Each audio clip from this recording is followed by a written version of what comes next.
আসসালামু আলাইকুম, বিসমিল্লাহির রহমানির রহিম। আমি এই যে আজকে 10:30টার দিকে সকালে গিয়েছিলাম মার্কেটের উদ্দেশ্যে। তো সেই ব্লগ ভিডিওটা শেয়ার করছি, কী কী কিনলাম তাও আছে ভিডিওতে।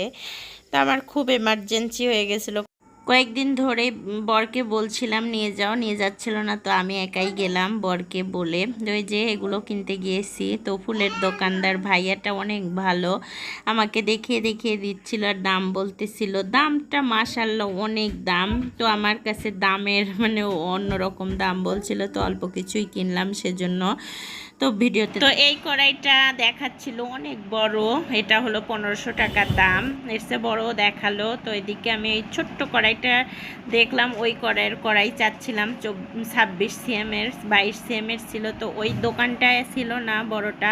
তো অনেক দোকান ঘুরে ঘুরে একটা পেলাম। তো ওই ভাইয়াটা গুদামে থেকে এনে দিল, তো ওদের স্টোর করা থাকে সেখান থেকে। তো এই যে আমি আলাউদ্দিনের সেই আশ্চর্য প্রদীপটা পেয়ে গেলাম। তো আমার এটাই খুব চয়েস ছিল, ভিডিওতে আপুদের ভিডিওতে দেখি এই কড়াই রান্না করা। একই দামে কিন্তু নন স্টিকে মার্বেল কুটিকের সেই কড়াই পাওয়া যাচ্ছিল। তো আমি আবার এটা নিলাম। আমি কি খারাপ করলাম না ভালো করলাম আপুরা, আপনারা জানায়েন। আর এই যে একটু ভিডিওতে দেখালাম এই ফুলগুলো কিনেছি রুম সাজানোর জন্য। আর এদিকে এই যে সিলটা উঠিয়ে নিচ্ছিলাম, আঠাটা। আমি রান্না করতে যাব সেই মুহূর্তে আমার আবার যে জিনিসটা আনি সঙ্গে সঙ্গে ইউজ না করলে আমার মনটা খুব খুঁতখুত করে, মনে হয় কেমন হলো, একটু রান্না করে দেখি। তো এই যে কি সুন্দর ফুলটা, একদম অনেক সুন্দর মাশাআল্লাহ। এদিকে আদা জিরা বাটা ছিল না, সেজন্য বেটে নিলাম। আর আমি যে এসে 10টা মিনিট বসবো সেই সময়টাও নাই, শুধুমাত্র ওই ভিডিওটুকুই করেছি, ভিডিও ক্লিপটুকু নেওয়ার জন্য। এদিকে আমি এই যে পেঁয়াজটা দিয়ে দিলাম কড়াইয়ে। মাশাআল্লাহ কড়াইটা আমার কাছে খুবই ভালো লাগছে। এখন আপুরা আপনারা যারা ব্যবহার করেন একটু জানান প্লিজ এই কড়াইটার সম্বন্ধে, আমি তো আর জানি না। আমি এই কড়াইটা প্রথম ব্যবহার করছি, যেহেতু কিয়ামের আমি এর আগে প্রেশার কুকার ব্যবহার করেছি, জানি ভালো লাগে সেজন্য। আর এরপরে স্পট পড়ে কিনা একটু জানান প্লিজ। আর এই যে আমি সব কিছু একত্রে আস্তে আস্তে দিয়ে দিচ্ছিলাম, কারণ ওই যে তাড়াহুড়োর কাজ, যেরকম গায়ে অনেক গরম লাগছে। তো সবজি কেটেছি মাথার উপরে ফ্যান দিয়ে, তো সেদিকে সবজি কেটে একটু স্বস্তি পেয়েছি, গরম থেকে রেহাই পেয়েছি। তো আমার বাচ্চাটাকে ভুলিয়ে ভালে এই রান্নাটা করছি, ও অনেকক্ষণ থেকে মাকে পায় নাই, 2-3 ঘন্টা আমি বাইরে ছিলাম। তো এদিকে যে সবজিগুলো কষিয়ে নিয়ে এভাবে রান্না করলে কিন্তু মাশাআল্লাহ অনেক ভালো হয়। আমার কিন্তু এদিকে ভালো আছে, আমার রান্নাঘরে আলো দিয়ে রান্না করতে হয় না, জানলা খুললেই অনেক আলো আসে, রোদ আসে, সেজন্য বলছি। আর দেখেন কি সুন্দর রোদওয়ালা আলো, এরকমই হয় বর্ষার দিনে, এরকমটা থাকে না বৃষ্টি হলে। তো দেখেন রোদ এসেছে, এই যে জানলা দিয়ে দেখাই যাচ্ছিল কাছের সেই ঢাকনার ওপরে। তো ওদিকে আমি ভাবছিলাম যে বড়া ভাজি না ছোটো মাছি চচ্চড়ি করি, ভেবে পাচ্ছিলাম না, তাড়াহুড়োয় কোনটা আগে হয়। তো এই যে এদিকে মাছ ভেজে নেব, যেহেতু মাছ কেটে রেখেছি লেজটা বড় করে, সেহেতু মাছের লেজ ভাবলাম ভর্তা বানাবো। তো এদিকে যে মাছটা সুন্দর করে মাখিয়ে নিলাম, তার ভিডিও ক্লিপটা নিলাম। তো আমার বর আবার বলছিল তরকারি হয়ে গেছে, সঙ্গে সঙ্গে যেমনি বলেছি যে লেজ ভর্তা বানাবো, ও ভাত খেতে বসবে সেই মুহূর্তে বলছে যে লেজ ভর্তা বানায় দাও, তাহলে আমি ভাত খাবো।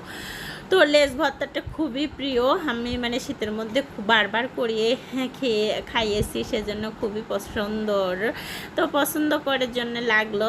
আমি এদিকে লেজ ভর্তাটা করে দিয়েছিলাম, দেখবেন পুরা ভিডিওটায়। যে মাছটা আস্তে আস্তে ভাজছিলাম, মাছটা টাটকা মাছ একদম, বেশি হয়ে গেছে। তো আমার এই ফ্রাই প্যান কড়াইটাও আরেকটা কিনতে হবে বড় দেখে। তো ওই যে ছোট্ট সংসারে যত যাবতীয় লাগে তারপরেও কিনি, তো বর বলে যে তোমার এত লাগে কেন। তো আরও সব আপুদের যে কত কি আছে সেটা দেখে মনে হয় যে আমার কিছুই নেই, এরকমটা মনে হয়। তারপরেও মাশাআল্লাহ আল্লাহ অনেক দিয়েছে আলহামদুলিল্লাহ। আমি যেটুকু আছে আমার মধ্যে, এতটুকুও মানুষের যে নেই, তখন সেদিকে তাকালে মনে হয় না আমি ভালো আছি, আল্লাহ আমাকে অনেক ভালো রেখেছে, সেই সান্ত্বনাটুকু আমার মনের মধ্যে আসে। আর দেখেন কি সুন্দর মাছটা ভাজা হয়ে গেল।